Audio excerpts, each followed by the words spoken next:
It's Chache.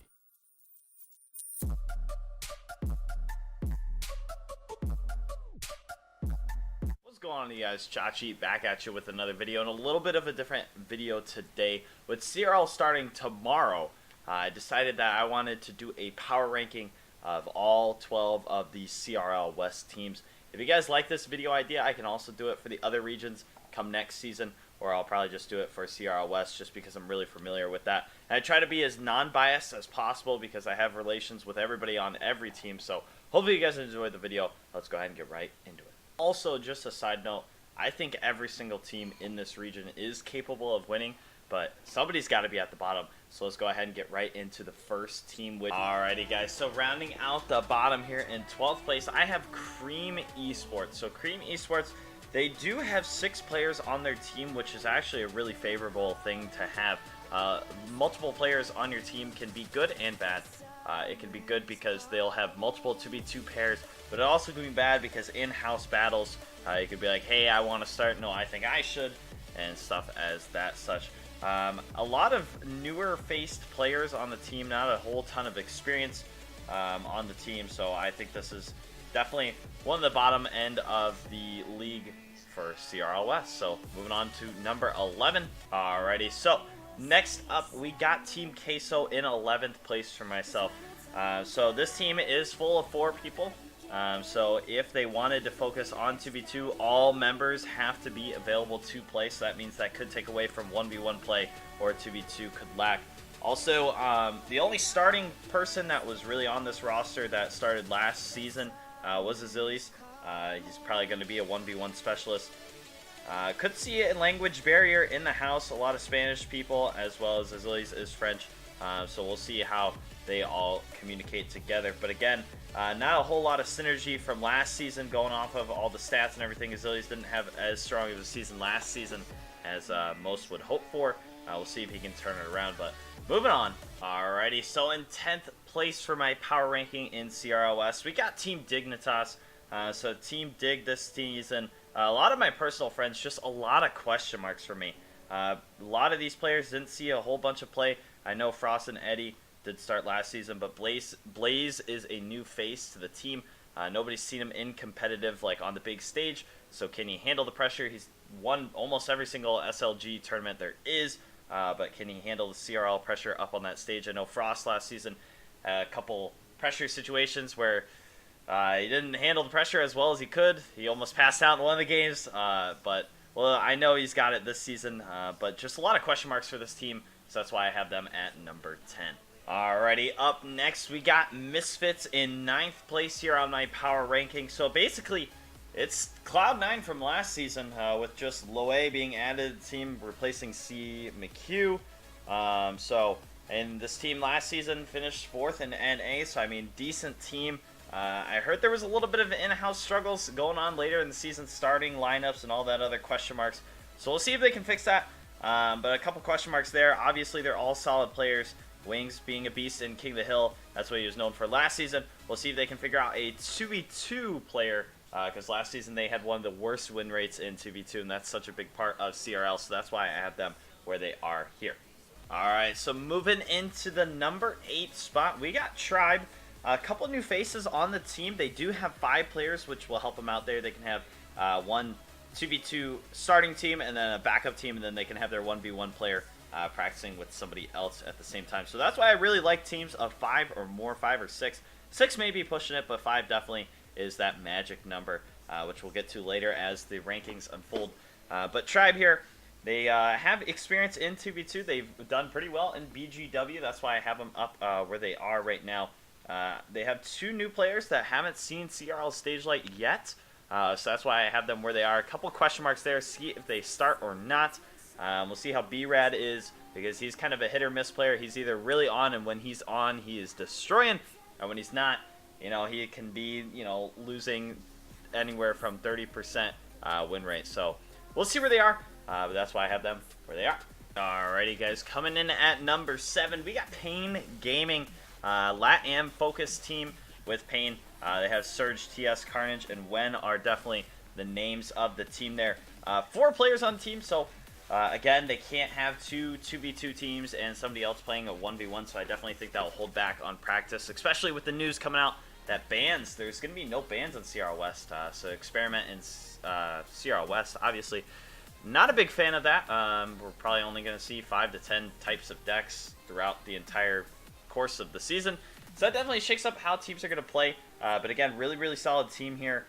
We'll just see how they perform in CRL West. I have them in the middle of the pack because I definitely think they have a bunch of solid players.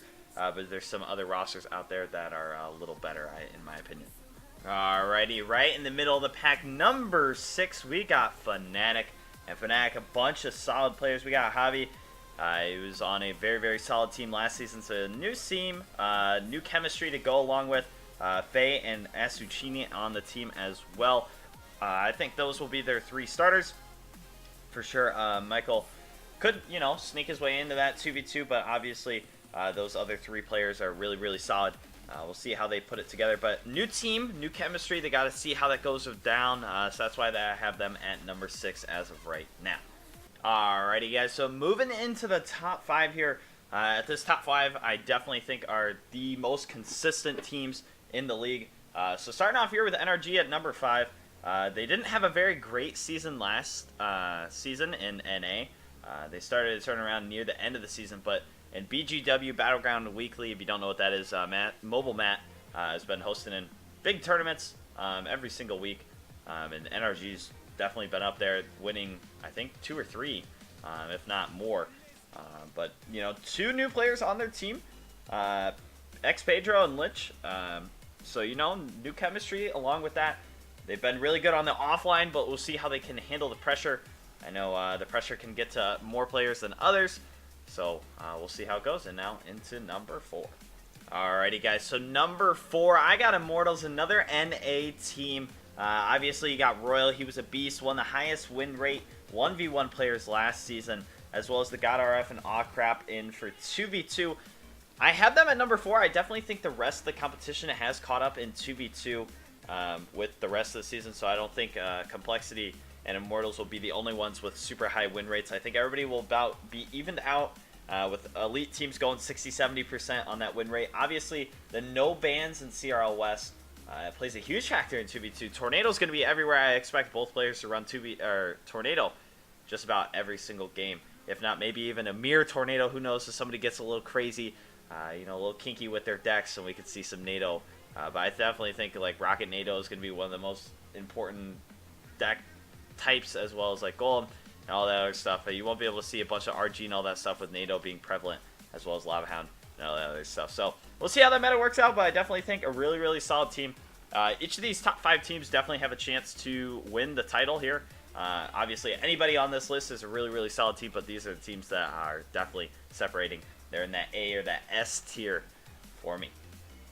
Alrighty, so moving into the top 3, we got SK in 3rd place. My original pick was for SK to be number 1, but just looking at their roster, they have some really, really solid talent. Sergio Ramos, the CCGS World Champion. We got Soking, really, really solid. He was on Team Queso last year, and OP Sam, the mastermind behind the decks last season. A lot of decks came from OP Sam. So let's see if he can keep on making his own creation, his flair. I'm really surprised to see who's going to be their starter for 1v1. I expect either Soking or OP Sam. So that leaves the question. This is why I have them at number 3. I don't know who's their 2v2 roster players are going to be. And if they are, we'll see how they can communicate together. We have Sam. He is German. Sergio Ramos. He speaks Spanish. So we'll just see how they mix up their players and figure out a way to, get their 2v2 play up to par. If not, it may be a story of Liquid from last year, not being able to win the 2v2s, but winning a good chunk of their 1v1s. But, if you lose that 2v2 every single time and are only able to win, 70%, even if you win 70% of your 1v1s, you're still losing 30% of your games 2-0. And speaking of Team Liquid, we got Team Liquid at number 2 here. Team Liquid, really, really solid team. They got Canario, Diego B, Boofmac, Boofmac, and Surgical Goblin. All really, really, really, really good 1v1 players. Definitely is a powerhouse team for sure. That's why they're number 2. 2v2 could still be in a question. I definitely have seen a lot of improvement from their 2v2 game in the offseason. They've won several Battleground weeklies as well, so that's why I put them up a little higher.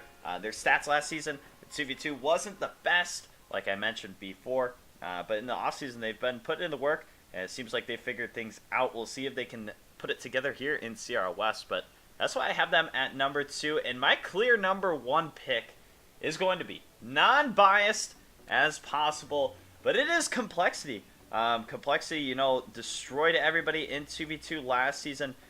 They do have 5 players on their roster, so that means they can implement their strategy of having a 2v2 duo playing each other, and then having their 1v1 player playing somebody else, probably not on their team, a friend or something like that.